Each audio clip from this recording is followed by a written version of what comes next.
We left off in Gimel, page 292. Mishna the Mechaber. Yesh omrim shalpi shamadlikim olav b'soch beiso. Even if they're lighting for you in your home, it will be mokum sheibol Yisrael. If you're in a community, there are no Jews. Madlik brochas, because we said earlier that if a person, nobody's lighting at your home, and you're not able to light your own candles, and you see Hanukkah candles, what do? So it's the first day you say Shos and Nisim, you say Pechiyanu, and the subsequent days you say Shos and Nisim. This is where nobody's lighting in your home for you. You're not going to be lighting at all. What about in the situation, he says, they're lighting for you in your home, but he's B'mokum Shebol Yisrael, Madlik B'brochos, and you're able to light, you should light B'brochos. Hago, Ki Chayov Liros Haneros Cheinogim. Hear this? Interesting. He says, a person, you're obligated to what? Ki Chayov Liros Haneros Cheinogim. The light for you in your home, because it's not so simple what he's saying over here, because we said earlier, if you light for you in your home, when you see the candles, you don't say the bracha. It's only they're not lighting for your home, and you're not going to be lighting. So since you have to express and acknowledge the Nes, you say Shos Nisim when you see Hanukkah lights burning, right? That's what we said earlier. The Mechaber says, some say that if they're lighting for you in your home, and now you're in a community, you're out in South Dakota, right? You're not going to see Hanukkah lights. So even though they're lighting for your home and the bracha is being said, but since you're not going to visually see the representation of Nes Hanukkah, you should light your own candles and say the bracha. We said earlier that if they light in your home and you see candles, you don't say the bracha. Right? You only say the bracha when you see the candles if they're not lighting for you in your home. And we said earlier, and let's say you're in a hotel, right? We said it wasn't so simple whether you light your own lights, right?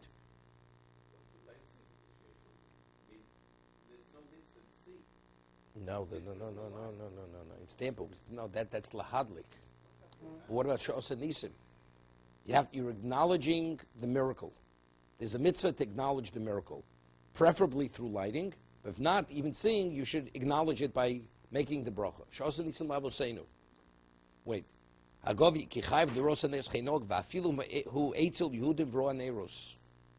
says, even if you're among Jews and you see candles, you see Hanukkah lights, so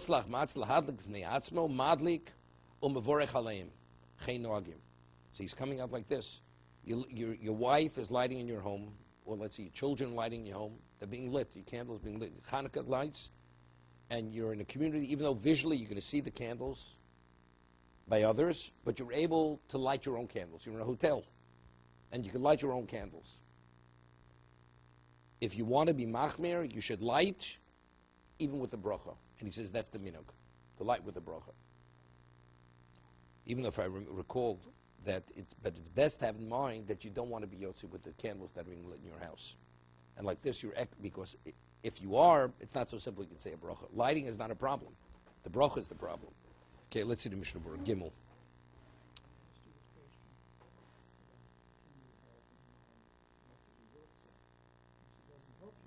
It's a question. It's a question because it's a reality of the house. Exactly. Right. Correct. We'll see. The Mishna Berura speaks about this. This is what we're discussing now. Having in mind that the lighting of your wife has an obligation to light. So if you're not there, you can't tell her not to light. Right? She has a personal obligation. Normally, your lighting is her lighting, or her lighting is your lighting. So now you have in mind, you don't want to be yotzi when she lights. She has to light for herself if you're not there. Okay? So that's he discusses. Now he says there's a contradiction here. We said earlier, if they're not lighting in your house, in your home, and you have no relevance to the Hanukkah lights, and no bracha is being said, when you see someone else's lights, you say the bracha Shos and Nisim. Here he's saying that the reason why you should light is because, and so you should be able to say the bracha. But we said before, if they're lighting your home, there's no reason to say the bracha. That's his question. The Sovshim Adlikim Vesa in Tzorch Levorach Al Rio, the Din Kan Hu Min Amorachai, Sham Sosam HaMachaber, Shar Poskim Shechoken Olov. Lochein Ledina in Lido Kain Lahadlik Bebrocham. He says you should not. If they're lighting in your home, you should not light with a brocha. Elim Kain, listen to this, Shioma Sheina Rotze Lotze Spad Lokas Ishto. Unless he has specifically in mind that he doesn't want to be yotze with the lighting of his wife. Doesn't want to be yotze with that lighting. Moshkosar Amar Achazer Ein Lekamei. Okay, so it's not so simple as we discussed. If the mitzvah is that the light should be burning in your home, right? So I think there's two things to answer the question that David brought up, which we discussed.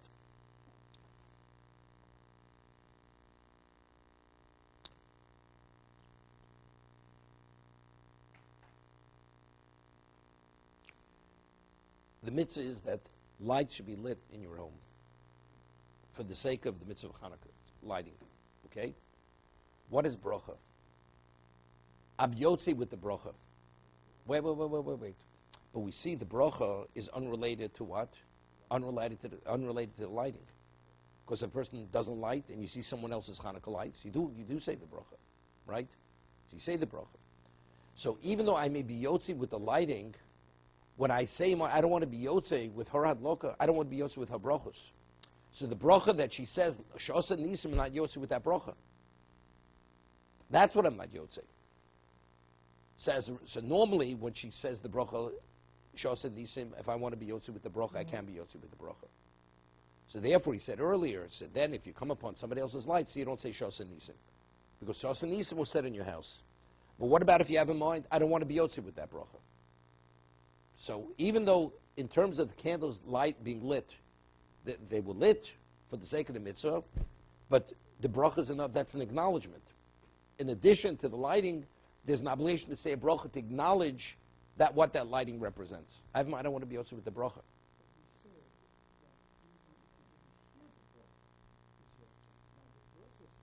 Good. Yeah, but we said you don't, even if you're not present, yotze with the bracha. Yeah. That's the problem. That is the problem. Even though we say it's preferable that you should be present. When the bracha is said, you should be there. Right? Correct. How would you consider that you're not yotze with a person then? If it's just a matter of having a candle in the window? No. What about if a monkey? You train your monkey to light the Hanukkah menorah, right? Of course, a monkey is not a bar chiyuva. A child is not. There's no obligation on a child, right? It's only rabbinical. Even the rabbinical obligation, different type of rabbinical obligation. A child that reaches an age that he has to be educated how to light, that's purely rabbinical. When an adult has to do Rabbanan's question, it's because the Torah says you have to listen to the Chachamim. So therefore, the rabbinic mitzvah for an adult is more advanced than the rabbinic mitzvah for a child. A child, the Torah doesn't dictate to a child anything. So when the child lights on a rabbinic level, because of chinuch, it's purely rabbinical. No, but it has to be lit. What about if a goy would light your Hanukkah lights? You have a housekeeper. Say, I'm coming, you light for me. Are you yotze? It's not called the lighting of a mitzvah. I know the answer is no. No, but I'm explaining to you why. No, I'm explaining to you why. Because the lighting has to be a lighting of mitzvah. Hadlokos a mitzvah. What determines whether the candle is a candle of mitzvah? A person of obligation lit that candle. That's called lighting of a mitzvah. But if the person is not a person of obligation, it's not considered lighting of a mitzvah. So a child, that's the question. A child who reaches an age rabbinically, he has to be trained to do the mitzvah. Does his act suffice for an adult? That's the discussion. Because the obligation of an adult to do rabbinic mitzvah is on a more advanced level than a child. They're not on par.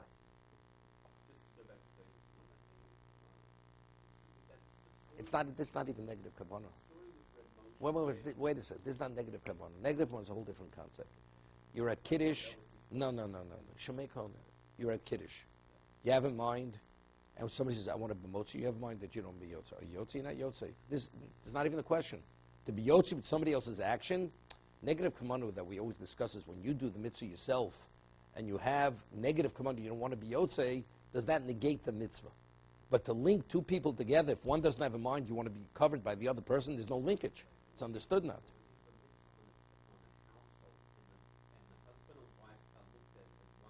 Good, good. No, I understand the question. I understand the question. Yeah, that is the question. That is the question.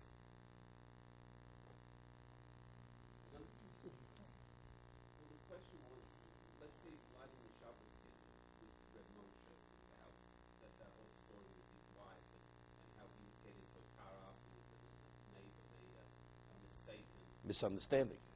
Okay, good. So the neighbor thought Rav Moshe is being Chal Shabbos. It's okay, so he stopped, because if people misunderstand what he's doing, so he couldn't do it any longer.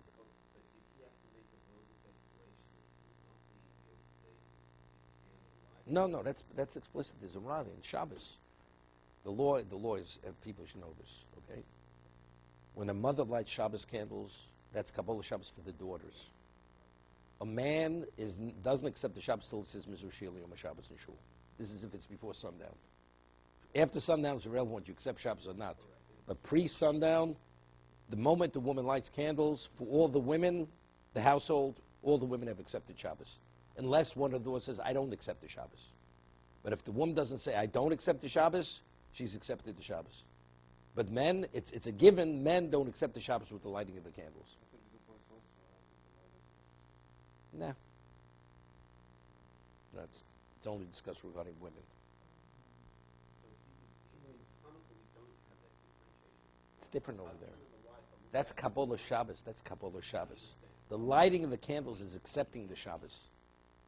That's what it is. This is not Kabbalah. This is the household has a set of candles burning. That's sufficient. So the obligation was fulfilled. You can. Let's say a man, he has no wife, or he's out of town and he has to light his own Shabbos candles. Even when he lights his own Shabbos candles, he says, Lahadlik Ner Shel Shabbos, he didn't accept Shabbos. Hadlokas Neris is not Kabbalah Shabbos for a man. A woman, if she wants to get into a car after she lights Shabbos candles, unless at the time she lights, she says, I am not accepting Shabbos with the lighting of the candles. If she says that, then it's okay. But it's a b'diavad. It's not the right thing.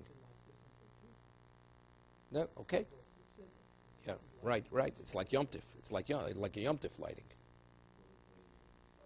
Once you accept Shabbos, Saturday she light the candles.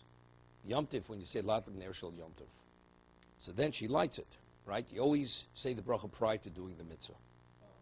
Shabbos, one moment she says, once she says Latlik Ner Shel Shabbos. So now how does she light the candles? So that's the reason why if she first lights the candles, she covers her eyes, that she's not benefiting from the light, then she says the bracha afterwards, for that reason. So, but if the woman says explicitly, I am not accepting Shabbos, this comes up, woman has to go to the mikveh Friday night, and it's too difficult, the distance, so she doesn't go and get into a car. So she lights early, right? Let's say hour before Shabbos, lights Shabbos candles, says Lahat Ner Shel Shabbos, but she has in mind she's not accepting Shabbos because she's getting into a car, driving to the mikveh. And then when Shabbos comes, that's when Shabbos begins first. So in that context, she's no different than a man. Like a man lights Shabbos candles, but a man doesn't have to say it, because lighting of candles for a man is not accepting Shabbos, even when he lights the candles himself. So a man doesn't have to say... Nothing. You have to say nothing. Even if you say Ladlik Ner Shel Shabbos and you didn't say I'm not accepting Shabbos, it's okay. Correct. So if a man would light, he doesn't have to cover his eyes. He would say Ladlik Ner Shel Shabbos, he lights the candles.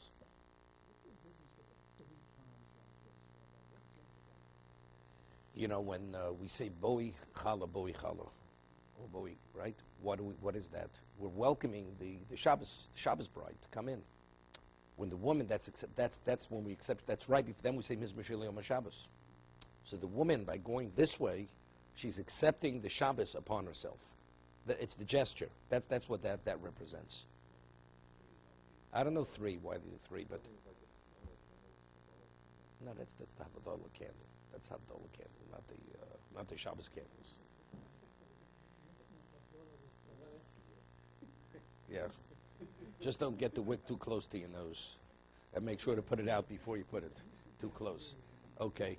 When my wife lies, she can't ask one of my sons to do something like turn off the lights and whatnot versus the girls shouldn't be able to. Or it's better not to. Better not to. Just get confused. Right. So again, practically, how would the purpose of Chanukah, where the husband and wife are looked at as one unit, how would Mishna Berura, I don't know, it's difficult. We're asking it as a question. But just because we have a question, Mishna Berura says, unless you have in mind you don't want your wife to cover you, then you should not say a bracha. so you're automatically covered? The presumption is you're automatically covered. But so we have difficulty. And even if you have in mind not, it should be irrelevant. But Mishna Berura says he's not saying it on his own. He's citing somebody. So what's the, I don't know. It's difficult.